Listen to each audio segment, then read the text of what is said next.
Arun, RTI media. Kalyanalakshmi Shaadi Mubarak చెక్కులు అందజేసిన మాజీ మంత్రి, ప్రస్తుత ఎమ్మెల్యే ప్రొద్దుటూరి సుదర్శన్ రెడ్డి నిజామాబాద్ జిల్లా ఎడపల్లి మండల ప్రజా పరిషత్ కార్యాలయంలో బుధవారం బోధన్ ఎమ్మెల్యే సుదర్శన్ రెడ్డి కళ్యాణలక్ష్మి షాదీ ముబారక్ పథకాల కింద మంజూరైన చెక్కులను లబ్దిదారులకు అందజేశారు. ఈ కార్యక్రమంలో మొత్తం 68 మంది లబ్దిదారులకు చెక్కులు పంపిణీ చేయడం జరిగింది.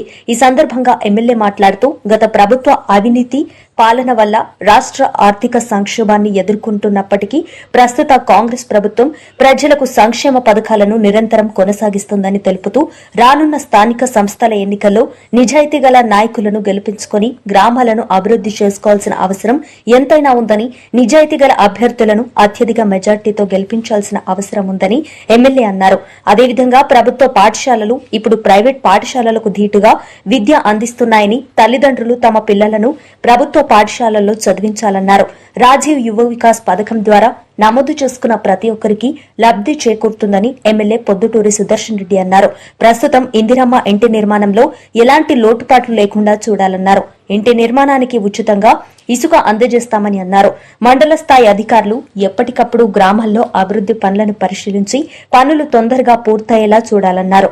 కార్యక్రమంలో తహసీల్దార్ దత్తాత్రేయ, ఎంపీడీఓ శంకర్ నాయక్, నాయకులు, మండల కాంగ్రెస్ పార్టీ అధ్యక్షుడు పులి శ్రీనివాస్, బ్లాక్ కాంగ్రెస్ అధ్యక్షుడు బిల్లా రామ్మోహన్, ఎడపల్లి జైతాపూర్ సింగిల్ విండో చైర్మన్లు నారాయణ చౌదరి, పోల మల్కారెడ్డి, నాయకులు శంకర్ నాయుడు, బాపునగర్ లింగం, ఎడపల్లి కాంగ్రెస్ అధ్యక్షుడు బంచ కామప్ప, యాషాడ రాజ్ కుమార్, మైనం ప్రతాప్ రెడ్డి, లయన్స్ క్లబ్ మనోజ్, బండారి హబీబ్, అమానుల్లా, రవీందర్ రెడ్డి, ఐరన్ల నవీన్ తదితరులు ఉన్నారు.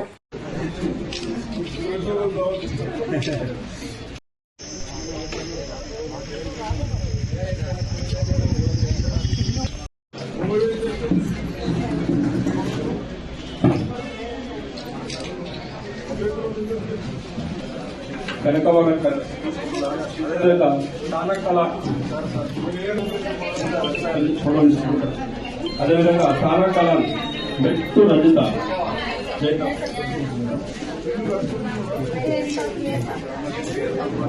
మెట్టు రజిత సిద్ధంగా ఉండాలి.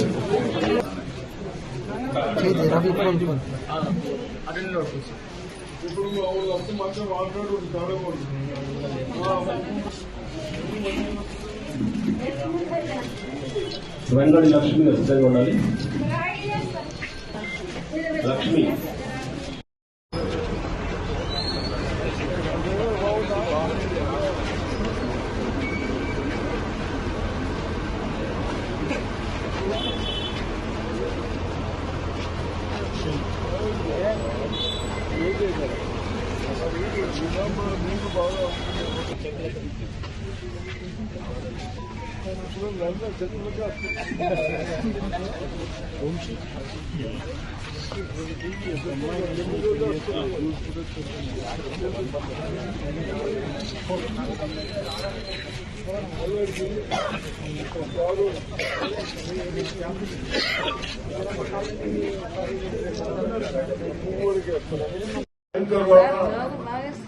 ఎన్ని కష్టాలు ఉన్నా యువకుడు అవన్నీ పక్కన పెట్టి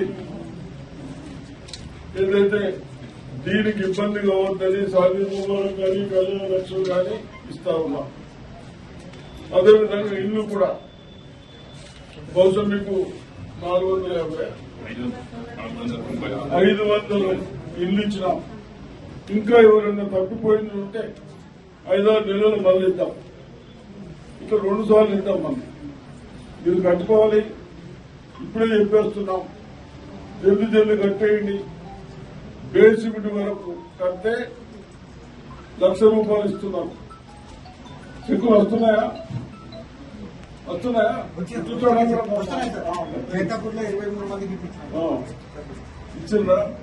ఎంత? వాళ్ళ అకౌంట్ లో 1,00,000 బేస్మెంట్ కట్టుకుంటే 1,00,000 కట్టకుండా ఇస్తున్నారా?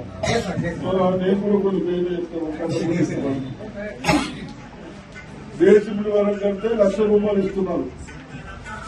అదేవిధంగా స్లాబ్ లెవెల్ కడితే 2 లక్షలు, 3 లక్షలు అయిపోయాయి.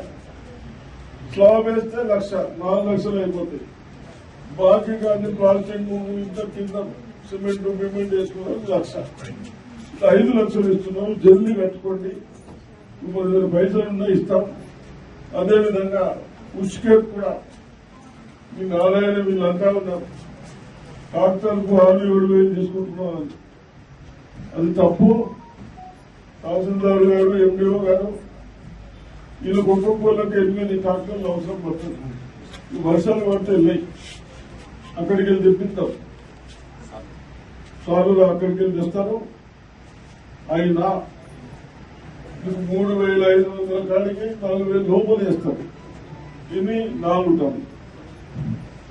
వీళ్లకు ₹1 గవర్నమెంట్ పెట్టేది, అది కూడా ఫ్రీయే. కాబట్టి నేను ఇలా చెప్తాను. వర్షం రాకనే ముందే మీకు అవసరం ఉన్నాయని ట్రాక్టర్ వాడికి పైసలు ఇచ్చుకుంటే వేసేసుకుంటారు. అందరూ అన్ని గ్రామాల్లో రేపటి నుంచి స్టార్ట్ చేస్తుంటాం. మీరు పర్మిట్ ఇచ్చేయండి. ఇప్పుడు అడగండి ఎవరెవరు కడతా ఉన్నారో. ఒక 4,000 పర్మిట్ ఇచ్చేయండి. ఒక్కొక్క రోజు 2 కొట్టనే ఇద్దాం. కాబట్టి తప్పనిసరిగా అన్ని స్కీములు వస్తా ఉన్నాయి. మీ అందరు బాధలు. అదే విధంగా